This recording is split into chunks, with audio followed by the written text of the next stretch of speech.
Pod regionálnymi košmi rozohrali prvé kolo play-off, teda štvrťfinále, najlepšie umiestnených 8 klubov.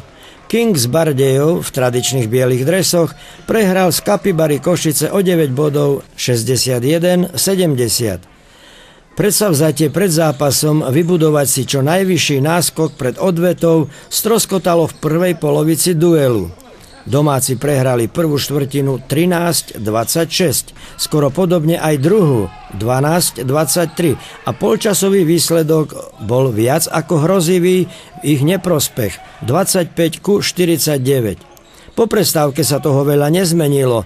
Pod oboma košmi hostia pokojne udržiavali 24-bodové vedenie, keď boli úspešnejší v doskakovaní a najmä v presnej streľbe.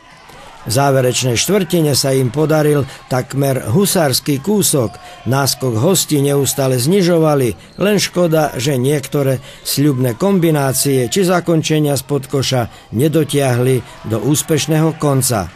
Poslednú 10-minútovku síce vyhrali 23-8, no do odvety idú s 9-bodovou stratou. V tomto stretnutí 10-bodovú hranicu prekonali len dvaja. Zakopčan dosiahol 15 bodov a Labik 10.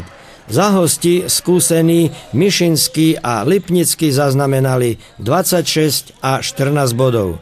V útorok 1. mája sú rozhodujúce druhé zápasy o postup do semifinále najlepšej štvorky.